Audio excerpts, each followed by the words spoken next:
এ তো তফসিরের মাহফিল। আবার আওলাদে রসুল আল্লামা সৈয়দ হাসান আজহারি সাহেব শতব্যস্ততার মাঝে ঈমানের তাকিদে আজকে তফসিরুল মাহফিল। অতীতে আমরা কখনো সুন্নিদের পক্ষ থেকে তফসিরুল কোরআন মাহফিল করে নাই, শুধু ঈদ মিলাদুন নবী। তফসিরুল কোরআন মাহফিল বাস্তবায়ন কমিটি আয়োজনে পাক পঞ্জতন সুন্নি সংগঠনের ব্যবস্থাপনায় তফসিরুল কোরআন মাহফিলের আমন্ত্রিত হযরাতে মুফাসসিরিন کرام, মুকাররিরিন ইজাম, সামিঈন ইজাম, आशिकान खुदाबंदी व आशिकान अहमदी व आशिकान बुजुर्गान दीन, अस्सलामु अलैकुम व रहमतुल्लाहि व बरकातुहू। সকলে বলুন আলহামদুলিল্লাহ। আজ থেকে 37 বছর আগে, কত বছর আগে? 36 থেকে 37 বছর আগে এই জায়গায় স্টেজ হয়েছিল। আমি গুনাহগার দু চার কথা বলার সুযোগ হয়েছিল। আবার 3 যুগ পরে আল্লাহ পাক এই জায়গায় উপস্থিত হয়ে দুই এক কলমা বলার সুযোগ যিনি দান করেছেন, সেই মহান রব্বুল আলামিনের দরবারে শুকরিয়া তান আরেকবার বলি আলহামদুলিল্লাহ। এই মাহফিলের নাম কি? এই মাহফিলের নাম কি? তফসিরুল কোরআন। তফসির কত প্রকার? তফসিরুল কোরআন বিল কোরআন, সুবহানাল্লাহ বলবেন না? তফসিরুল কোরআন বিল কোরআন, কোরআনের একটা আয়াত তেলাওয়াত করবে, আবার কয়েকটি আয়াত দিয়ে ওই আয়াতের ব্যাখ্যা দেওয়া হয়, তফসির করা হয়। সুবহানাল্লাহ। 2 নম্বরে তফসিরুল কোরআন বিল হাদিস, হাদিস দিয়ে কি করা? তফসির করা। আর একটা তফসির, তফসির তফসির বিল রাই, মন গড়া তফসির। কি তফসির? মন গড়া তফসির। তফসির বিল রাই হারাম। মন গড়া তফসির করা, মন গড়া তফসির করা হারাম। আমি আপনাদের সামনে 6টি আয়াতে কারিমা তেলাওয়াত করে তার আংশিক কিছু কথা বলে আপনাদের থেকে বিদায় নেব, যদি আপনাদের সম্মতি থাকে। আলহামদুলিল্লাহ, সুম্মা আলহামদুলিল্লাহ। আমরা মক্তবে লেখাপড়া করেছি কিনা বলুন?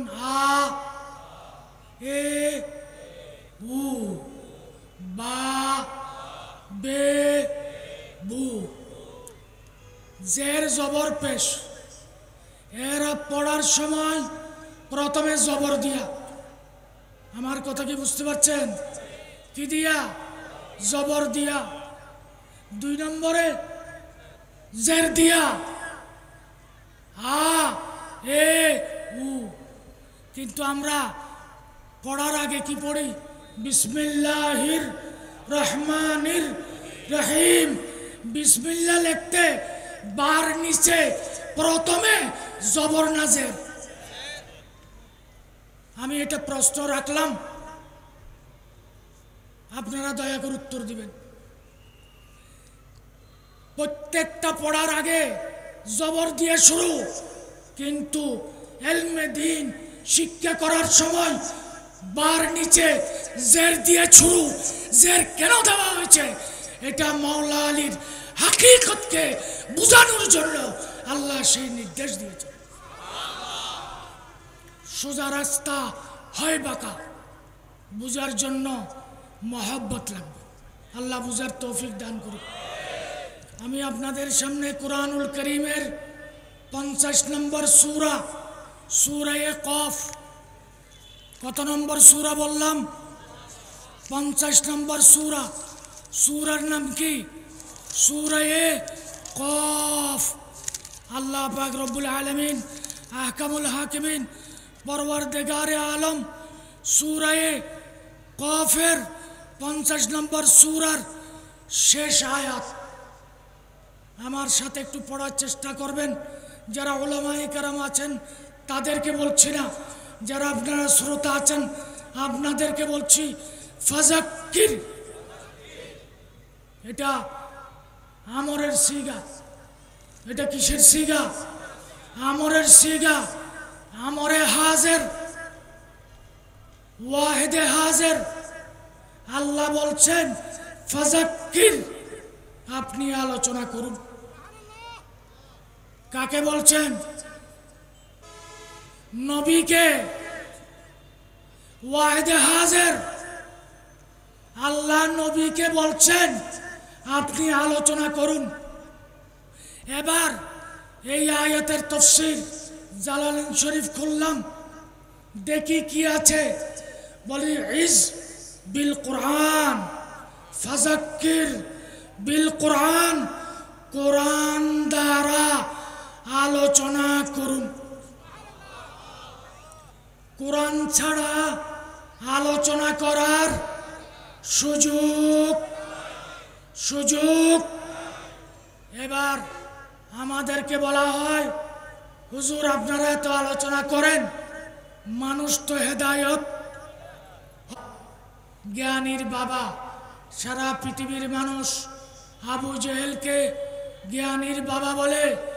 আমার নবীর নবুয়তের জবানে বললেন যে আমি নবীকে চিনি না, সে আবুল হেকম হতে পারে, জ্ঞানীর বাবা হতে পারে না। সে আবু জেহেল মুরুক্কের বাবা। তো নবী যারা চিনে তারা আকলদার। তো নবী বলছেন যাদের আকল আছে তারা নবীওয়ালা। তাই আল্লাহ বলছেন ফাযাক্কির বিল কোরআন, হাবিব কোরআন দ্বারা আপনি তাফসীর করুন, আলোচনা করুন, বক্তব্য রাখুন। মান, যারা আকলদার, যারা জবিল ওয়াকুল, যারা বিবেকবান, ইয়াখাফু, ভয় করবে, ওয়াঈদ, আল্লাহ পাকের শাস্তিকে যারা ভয় করবে, আল্লাহর হুকুম অমান্য করলে তাদেরকে যে শাস্তি দেওয়া হবে, এই ভয় যাদের অন্তরে আছে তাদেরকে কোরআনের আলোচনা করে শোনান। সুদ খায়, ঘুষ খায়, জুলুম করে, হারাম খায়, আবার ওয়াইজও শুনে। আল্লাহ বলে যে এই ধরনের কাজ করে ওয়াইজ শুনলেও কোনো কাজ হবে না। তাই বলে কি আলোচকের অপরাধ নাকি শ্রোতার অপরাধ? আল্লাহ আমাদেরকে খৌফে খুদা অন্তরে রেখে, নবীর মুহাব্বত অন্তরে রেখে আলোচনা শোনার তৌফিক দান করুন, আমিন। 2 নম্বরে আল্লাহ পাক রব্বুল আলামিন বলছেন 51 নম্বর সূরা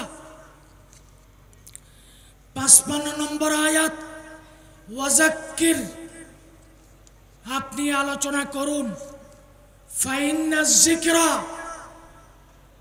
অতঃপর নিশ্চয় কোরআনের আলোচনা তানফাউ উপকার দেবে আল মুমিনিন মুমিনদেরকে।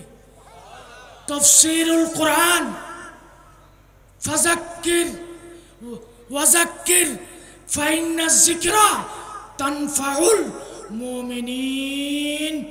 মুমিন না হলে কোরআনের আলোচনা ফায়দা উপকার কাকে? ইমানদারকে।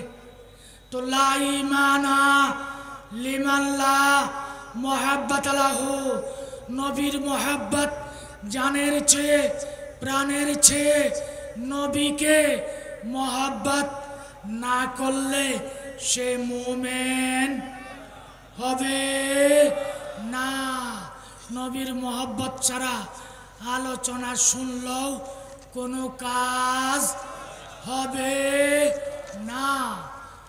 আয়েশা সিদ্দিকা রাদিয়াল্লাহু তাআলা আনহাকে প্রশ্ন করা হয়েছিল, হে ইমানদার মুমিনদের মাতা, আপনি রাসূল সম্পর্কে আমাদেরকে কিছু বলুন। মা আয়েশা সিদ্দিকা রাদিয়াল্লাহু তাআলা আনহা বললেন, আমি নবীর পরিচয় কি দেব? নবী সম্পর্কে কি বলার আছে শুধু এতটুকু জানি, বলুন কানা কানা খুলকুহু আল কোরআন। নবী প্র্যাকটিক্যাল কোরআন, যার চরিত্র 30 পারা কোরআনুল কারীম। কানা খুলকুহু আল কোরআন ইন্নাকা লাআলা খুলুকিন আযীম। নবীর 63 বছরের জিন্দেগির মধ্যে কোনো ভুল দোষ আইব নিকুত সুবহানাল্লাহ। বালাগাল উলা বিকামালিহি কাশাফাত তুজা বিজামালিহি হাসুনাত জামিউ খিসালিহি সাল্লু আলাইহি ওয়া আলিহি। বলেন সুবহানাল্লাহ। এত তাফসীরের মাহফিল, আবার আওলাদে রাসূল আল্লামা সৈয়দ হাসান আজহারি সাহেব শতব্যস্ততার মাঝে ঈমানের তাকিদে আজকে তাফসীরুল মাহফিল। অতীতে আমরা কখনো সুন্নিদের পক্ষ থেকে তাফসীরুল কোরআন মাহফিল করে নাই, শুধু ঈদ মিলাদুন নবী। এখন কেন করা হচ্ছে? গভীর মনোযোগ। সূরা বাকারা, কি বললাম? সূরা বাকারা 42 নম্বর আয়াত, ওয়ালা তালবিসুল হাক্কা বিল বাতিলে ওয়া তাকতুমুল হাক্কা ওয়া আনতুম তা'লামুন। সত্যকে বাতিলের সাথে মিলাইও না। ওয়া তাকতুমুল হাক্কা, সত্যকে গোপন করিও না। এবার প্রশ্ন করি, সত্য গোপন করিও না, সত্যটা কি?